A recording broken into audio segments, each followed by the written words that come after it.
Dear Esther, I have lost track of how long I have been here and how many visits I have made overall. Certainly the landmarks are now so familiar to me that I have to remind myself to actually see the forms and shapes in front of me. I could stumble blind across these rocks, the edges of these precipices, without fear of missing my step and plummeting down to sea. Besides, I have always considered that if one is to fall, it is critical to keep one's eyes firmly open.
Those islands in the distance, I am sure, are nothing more than relics of another time, sleeping giants, somnambulist gods laid down for a final dreaming. I wash the sand from my lips and grip my wrist ever more tightly. My shaking arms will not support my fading diaries.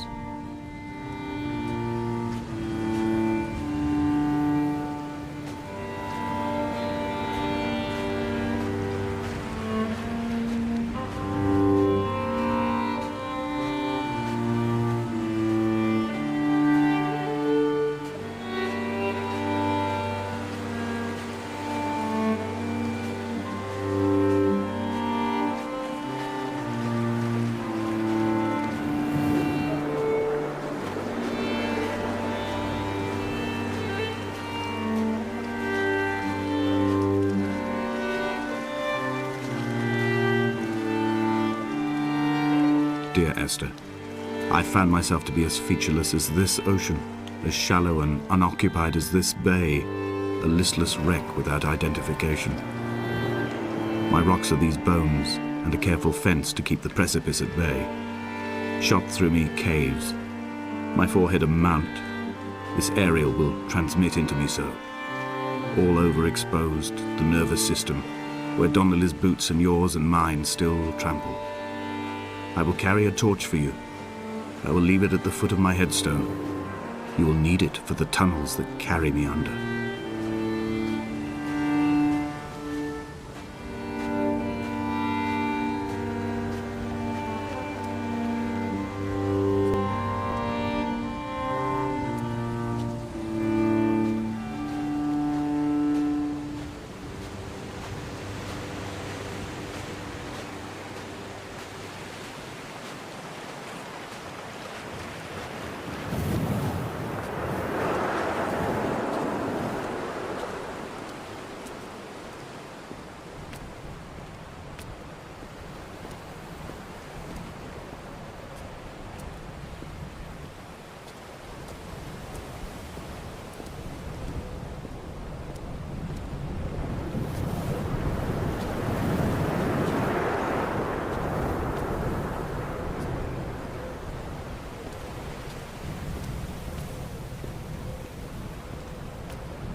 Donnelly's book had not been taken out from the library since 1974.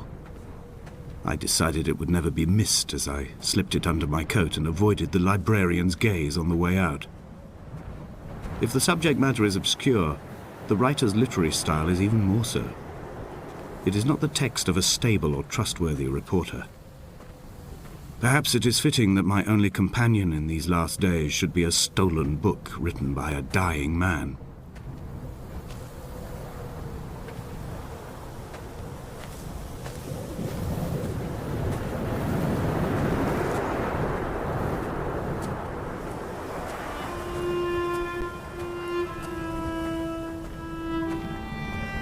When someone had died or was dying, or was so ill they gave up what little hope they could sacrifice, they cut parallel lines into the cliff, exposing the white chalk beneath.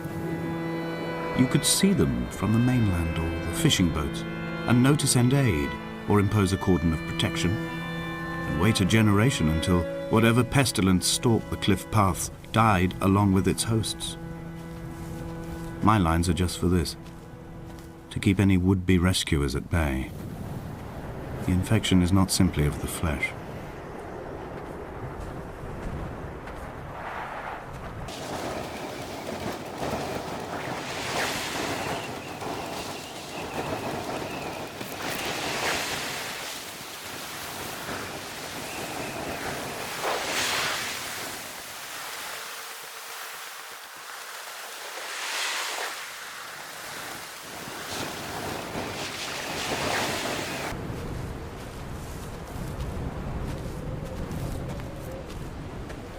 Donnelly reported the legend of the hermit, a holy man who sought solitude in its most pure form. Allegedly, he rode here from the mainland in a boat without a bottom, so all the creatures of the sea could rise at night to converse with him. How disappointed he must have been with their chatter. Perhaps now, when all that haunts the ocean is the rubbish dumped from the tankers, he'd find more peace. They say he threw his arms wide in a valley on the south side, and the cliff opened up to provide him shelter. They say he died of fever 116 years later.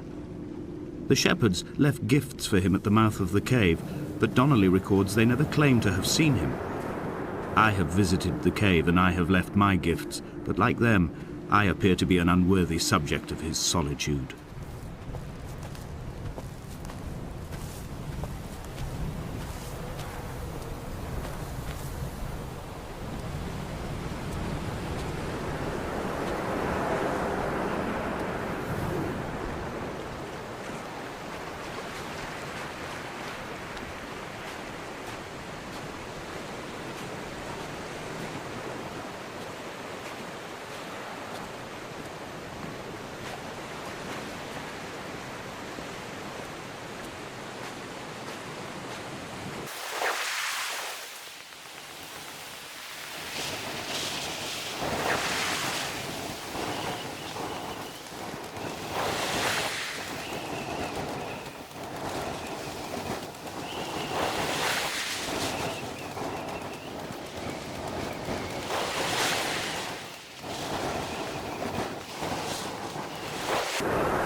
They were God-fearing people, those shepherds. There was no love in the relationship. Donnelly tells me that they had one Bible that was passed around in strict rotation. It was stolen by a visiting monk in 1776, 2 years before the island was abandoned altogether. In the interim, I wonder, did they assign chapter and verse to the stones and grasses, marking the geography with a superimposed significance, that they could actually walk the Bible and inhabit its contradictions?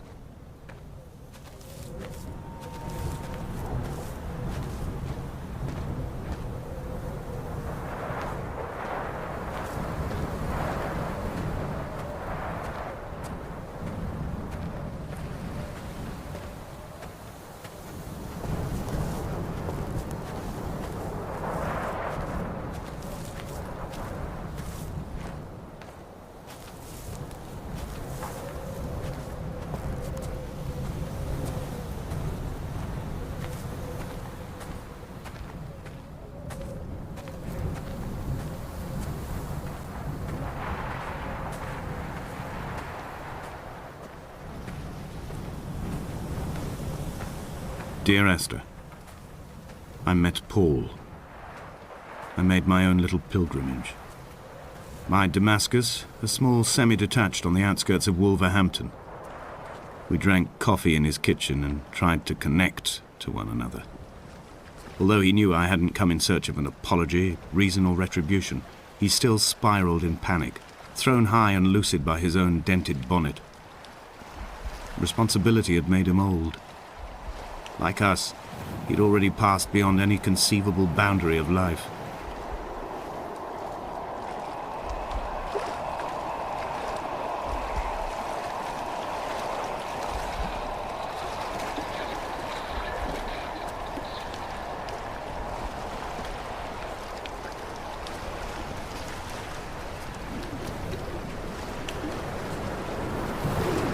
I would leave you presents outside your retreat, in this interim space between cliff and beach. I would leave you loaves and fishes, but the fish stocks have been depleted and I've run out of bread. I would row you back to your homeland in a bottomless boat, but I fear we would both be driven mad by the chatter of the sea creatures.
I've become convinced I am not alone here, even though I'm equally sure it is simply a delusion brought upon by circumstance. I do not, for instance, remember where I found the candles, or why I took it upon myself to light such a strange pathway. Perhaps it is only for those who are bound to follow.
Dear Esther, I have now driven the stretch of the M5 between Exeter and Bristol over 21 times.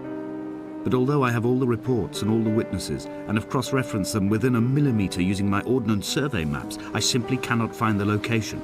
You'd think there would be marks to serve as some evidence. It's somewhere between the turn-off for Sanford and the welcome break services, but although I can always see it in my rear-view mirror, I have as yet been unable to pull ashore.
It's only at night that this place makes any sluggish effort at life.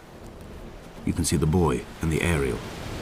I've been taking to sleeping through the day in an attempt to resurrect myself. I can feel the last days drawing upon me. There's little point now in continuation. There must be something new to find here. Some nook or some cranny that offers a perspective worth clinging to. I've burnt my bridges. I've sunk my boats and watched them go to water.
There must be a hole in the bottom of the boat. How else could new hermits have arrived?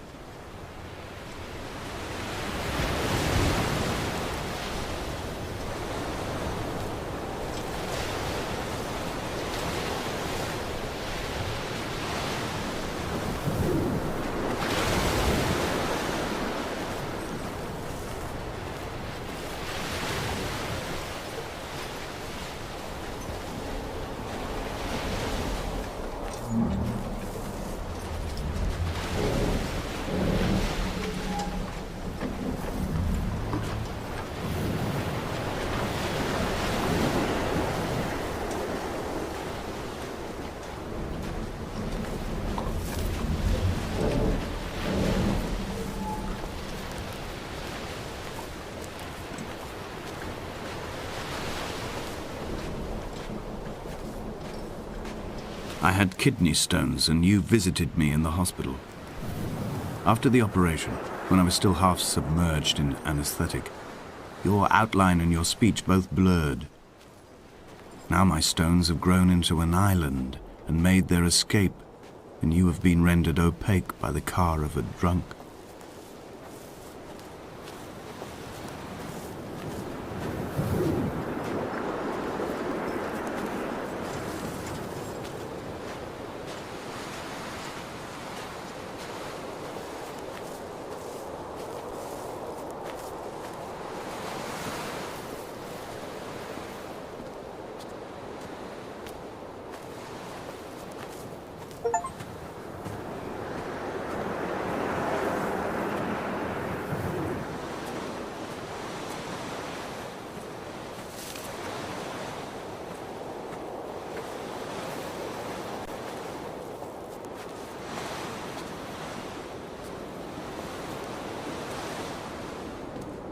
What charnel house lies at the foot of this abyss?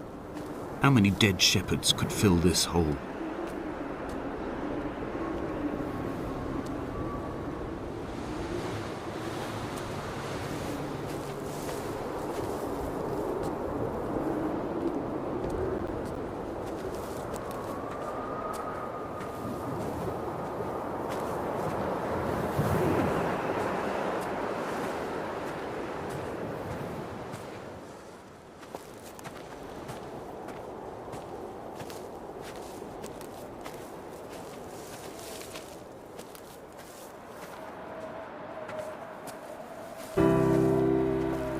I've begun my ascent on the green slope of the western side. I've looked deep into the mountain from the shaft and understood that I must go up and then find the way under. I will stash the last vestiges of my civilization in the stone walls and work deeper from there. I'm drawn by the aerial and the cliff edge. There is some form of rebirth waiting for me there.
bothy was constructed originally in the early 1700s.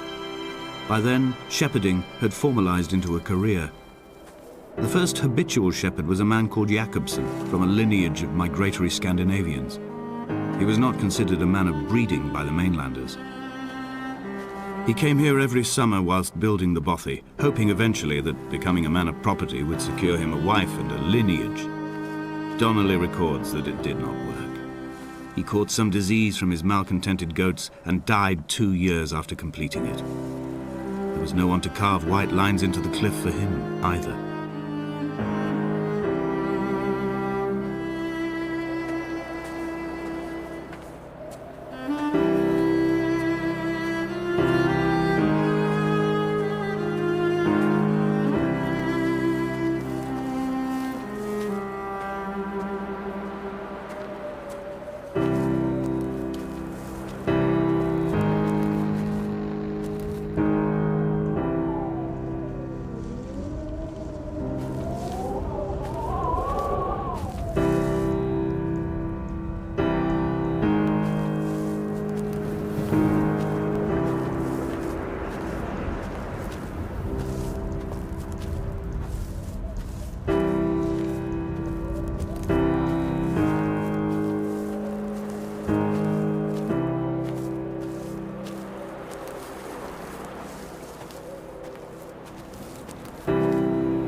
Inventory.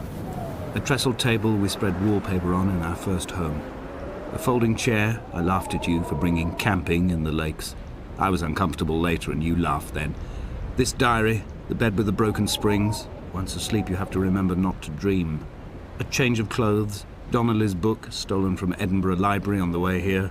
I will burn them all on the last morning and make an aerial of my own.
What to make of Donnelly? The laudanum and the syphilis. It is clearly not how he began, but I've been unable to discover if the former was a result of his visiting the island or the force that drove him here. For the syphilis, a drunk driver smashing his insides into a pulp as he stumbled these paths, I can only offer my empathy. We're all victims of our age. My disease is the internal combustion engine and the cheap fermentation of yeast.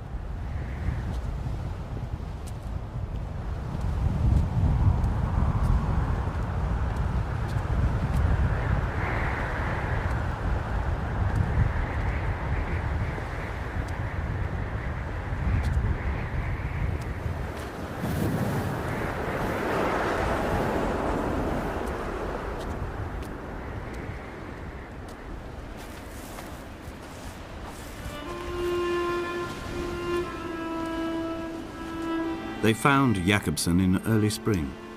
The thaw had only just come. Even though he'd been dead nearly 7 months, his body had been frozen right down to the nerves and had not even begun to decompose. He'd struggled halfway down the cliff path, perhaps looking for some lost goat, or perhaps in a delirium, and expired, curled into a claw right under the winter moon. Even the animals shunned his corpse. The mainlanders thought to bring it home unlucky.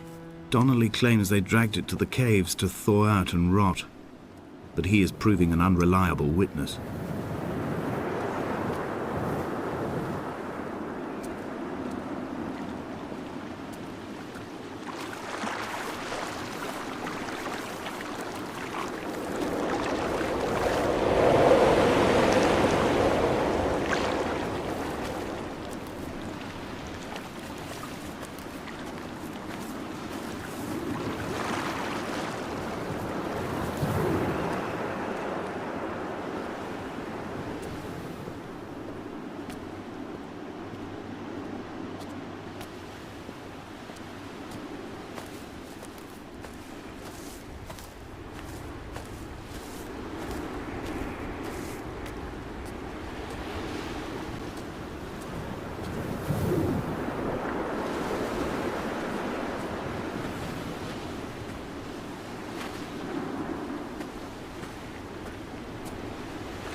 Climbing down to the caves, I slipped and fell and have injured my leg.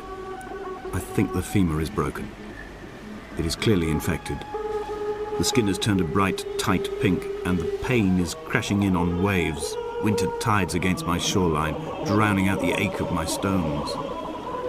I struggled back to the bothy to rest, but it has become clear that there is only one way this is likely to end. The medical supplies I looted from the trawler have suddenly found their purpose. They will keep me lucid for my final ascent.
Could Jakobsen crawl this far?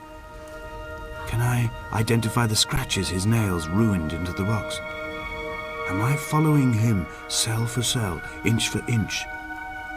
Why did he turn back on himself and not carry through to the ascent?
It was as if someone had taken the car and shaken it like a cocktail. The glove compartment had been opened and emptied with the ashtrays and the boot. It made for a crumpled museum, a shattered exhibition.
In my final dream, I sat at peace with Jakobsen and watched the moon over the Sandford Junction. Goats grazed on the hard shoulder, a world gone to weed and redemption.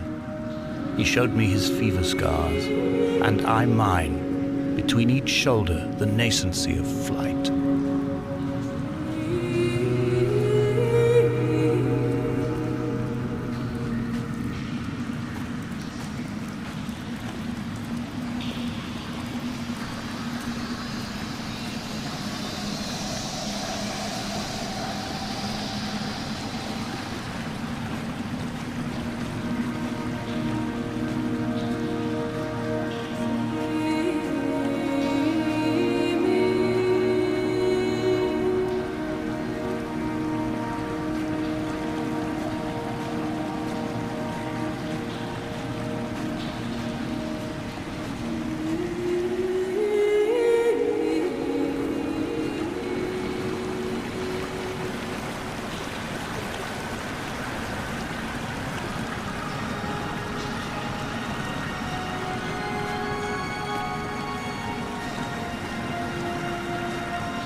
I will hold the hand you offered to me, from the summit down to this well, into the dark waters where the small flowers creep for the sun.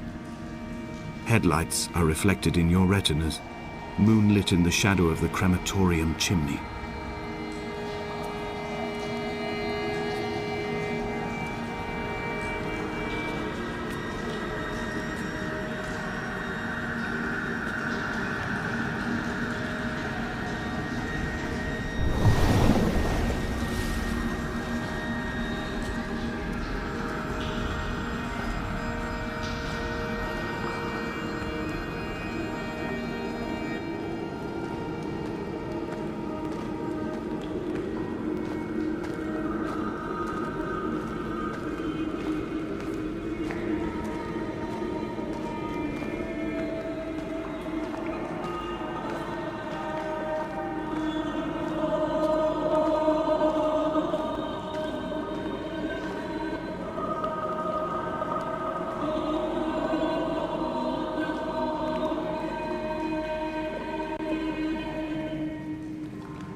wish I could have known Donnelly in this place.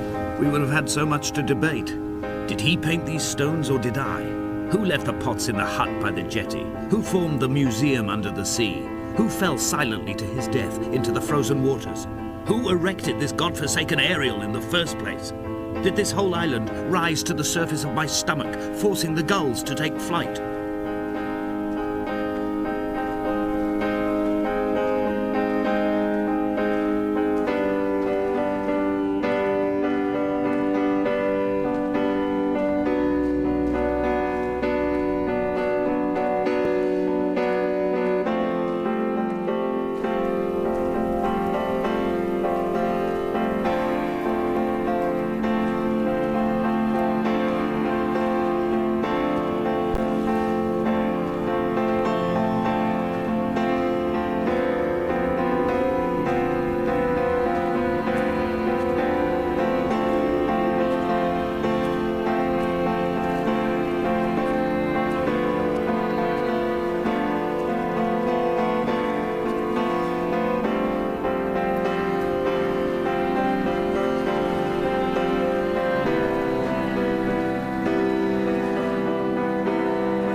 Dear Esther, I find each step harder and heavier.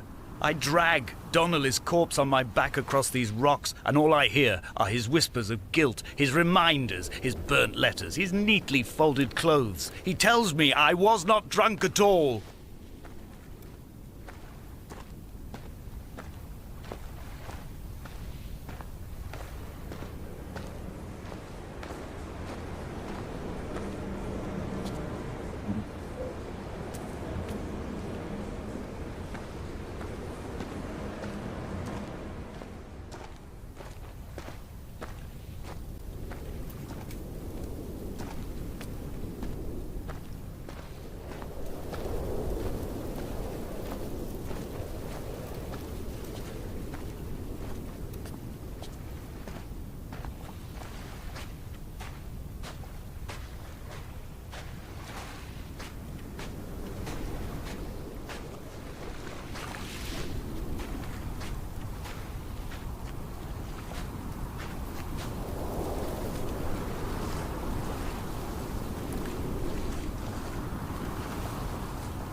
There were chemical diagrams on the posters on the walls on the waiting room. It seemed appropriate at the time. Still life abstractions of the processes which had already begun to break down your nerves and your muscles in the next room. I crammed diazepam as I once crammed for chemistry examinations. I am revising my options for a long and happy life.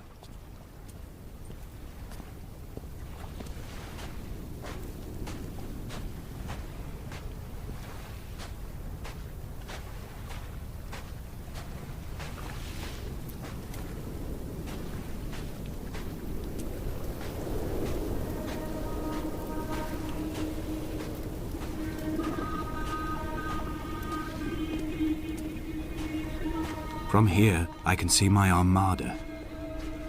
I collected all the letters I'd ever meant to send to you, if I'd have ever made it to the mainland, but had instead collected at the bottom of my rucksack, and I spread them out along the lost beach. Then I took each and every one, and I folded them into boats. I folded you into the creases, and then, as the sun was setting, I set the fleet to sail. Shattered into 21 pieces, I consigned you to the Atlantic, and I sat here until I'd watched all of you sink.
When Paul keeled over dead on the road to Damascus, they resuscitated him by hitting him in the chest with stones gathered by the roadside. He was lifeless for 21 minutes, certainly long enough for the oxygen levels in his brain to have decreased and caused hallucinations and delusions of transcendence. I'm running out of painkillers, and the moon has become almost unbearably bright.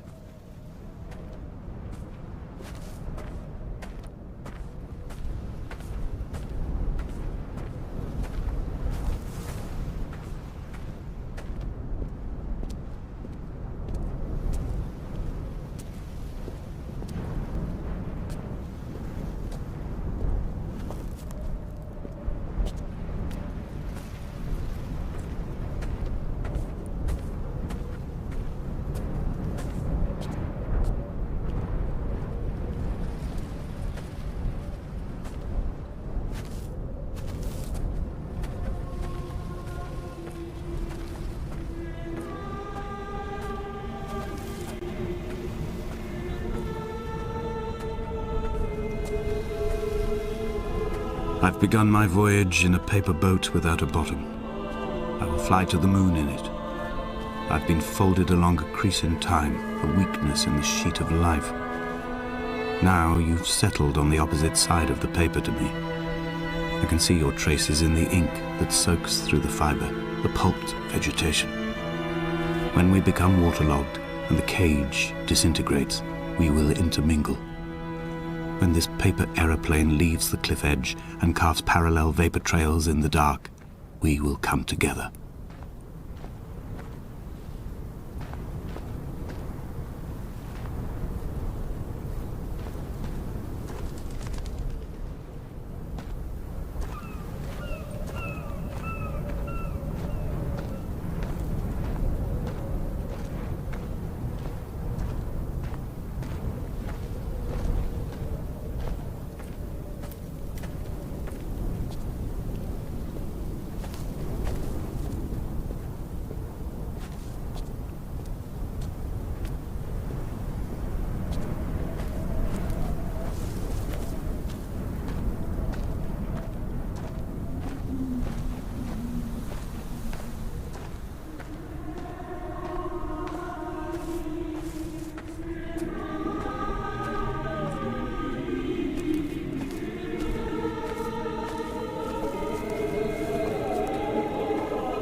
If only Donnelly had experienced this, he would have realized he was his own shoreline, as am I. Just as I am becoming this island, so he became his syphilis, retreating into the burning synapses, the stones, the infection.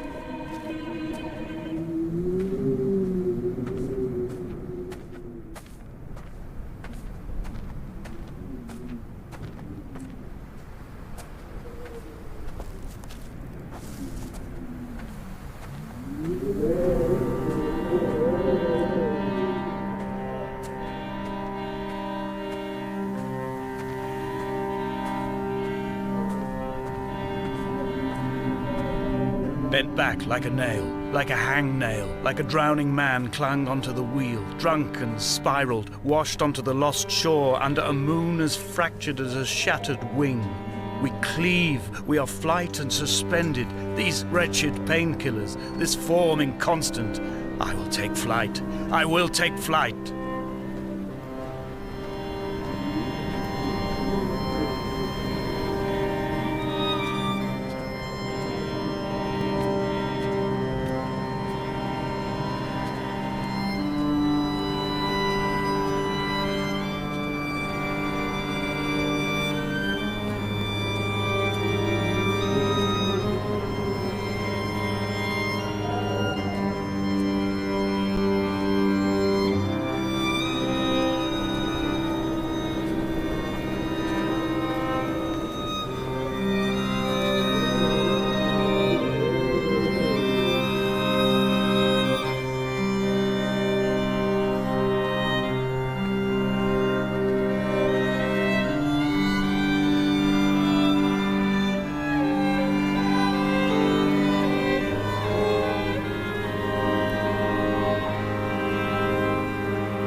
He was not drunk, Esther.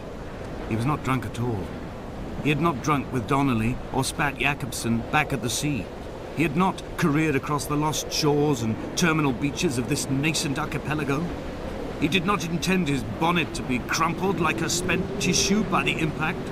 His windscreen was not star-studded all over like a map of the heavens.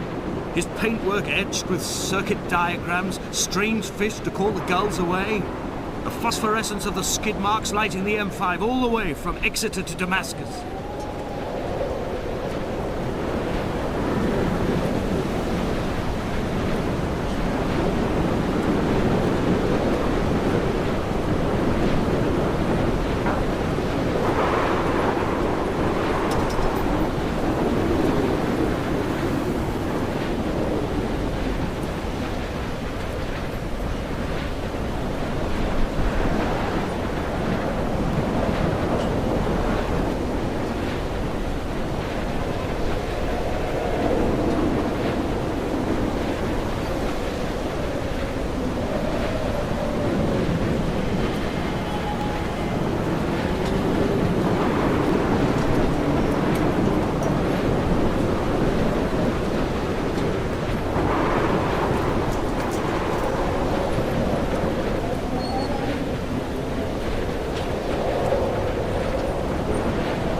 I am the Ariel.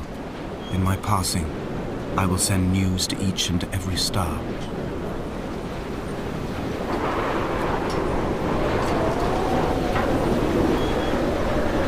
Dear Esther, I have burnt my belongings, my books, this death certificate. Mine will be written all across this island. Who was Jakobsen? Who remembers him? Donnelly has written of him, but who was Donnelly? Who remembers him? I have painted, carved, hewn, scored into this space all that I could draw from him. There will be another to these shores to remember me. I will rise from the ocean like an island without bottom, come together like a stone, become an Ariel, a beacon, that they will not forget you.